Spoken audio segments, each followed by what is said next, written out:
Українці, українки, сьогодні дуже важливі новини. Сполучені Штати Америки зробили крок, який відчутно послабить окупантів, змусить платити за агресію, відповідати за зло, яке вони наробили. За все зло. Америка забороняє імпорт нафти з Росії, нафтопродуктів, газу, вугілля. Забороняє громадянам США будь-які інвестиції в російський паливно-енергетичний комплекс.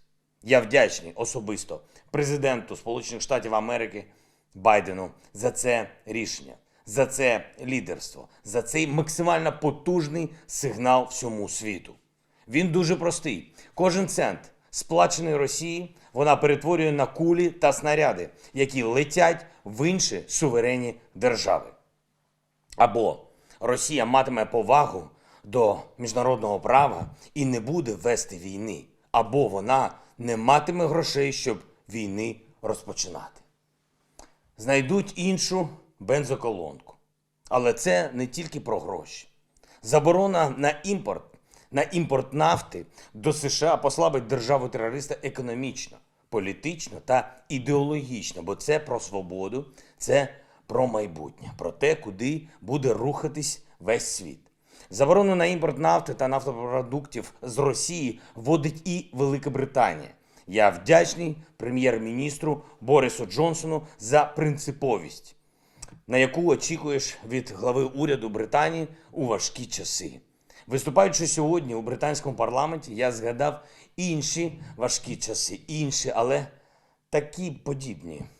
1940 рік, коли тиранія загрожувала, як вона думала, невеликому острову, і була впевнена, що острів не витримає жорстких ударів, бомбардувань і блокади, а вийшло, що острів зміг більше, ніж та тиранія, бо мав мудрість, мав витримку, друзів і силу, і вірив у майбутнє, своє майбутнє та свободи в Європі. Як віримо ми, як боремось ми і як ми переможемо. Погляньте, світ не вірить у майбутнє Росії, не говорить про нього. Жодного слова, жодної перспективи. Вони все розуміють. Вони говорять про нас, вони допомагають нам, вони готуються підтримувати нашу відбудову після війни, а вже ж. Бо всі побачили, для народу, який так героїчно захищається, обов'язково настане оце після війни. Буде і новий план Маршалла для України. Захід сформує цей пакет підтримки. Сьогодні про це сказав британський прем'єр. Людина, слова, щирий друг України. Вже очікуємо і жорстких рішень від Європейського Союзу. Санкційних проти Росії за цю війну. Не просто так, не проти людей звичайних, за цю агресію, про яку її автори ще пошкодують. Це буде обов'язково. І тому так важливо, щоб в керівництві Росії усвідомили США, Великобританію, Євросоюз, Канаду, Австралію, Японію та інші вільні країни світ буде тільки наслідувати. А отже, його не обманути, санкції не обійти. Я вдячний тим росіянам, які нас підтримують, виходять на вулиці і борються. Борються щоденно за нас і за себе, тому що борються за мир.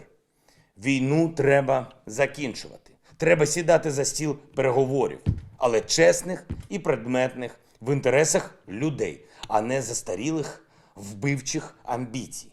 Говорив сьогодні з Марком Рютте, прем'єр-міністром Нідерландів. У нас нова сторінка у відносинах з Нідерландами. Дякую за підтримку. З прем'єром Ізраїлю Беннетом, з прем'єром Люксембургу Беттелем та з президентом Франції Макроном. Маємо підтримку, маємо розуміння.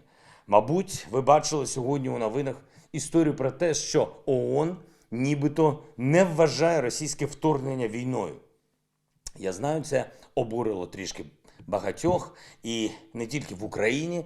Вдячний нашій команді, ми усе з'ясували, швидко отримавши запевнення в структурах ООН, не буде брехні, не буде підігравання агресору. Слово «війна» звучатиме на цьому майданчику, бо це правда.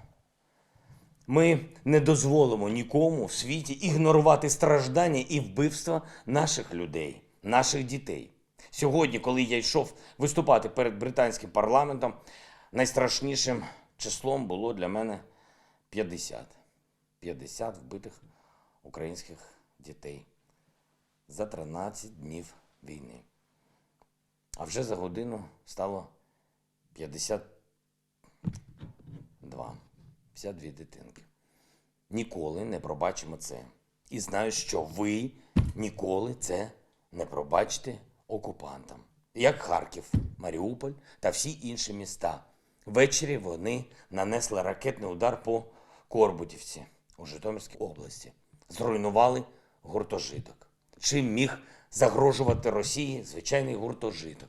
Яким геополітичним інтересом ядерної держави?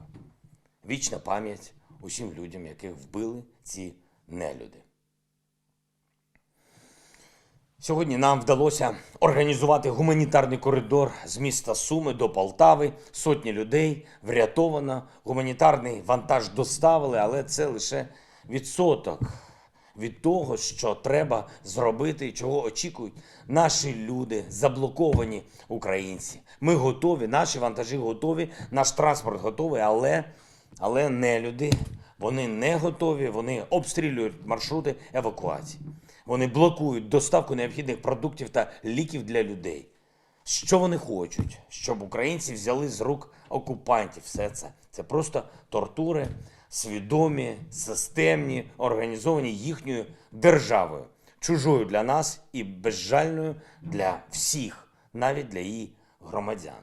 Олешки в Херсонській області, Бердянськ та Мелітополь Запорізької області, усі міста, де українці чинять спротив, де протестують проти окупантів, знайте, ми з вами, ми вдячні, вантажі все одно будуть їхати. Скільки б разів їх не зупиняли кулі. Гуманітарні коридори все одно будуть працювати, і тільки час віддаляє вас від свободи. Недовгий час. Вірте в це. Я вірю. І дуже цього хочу. Слава Україні!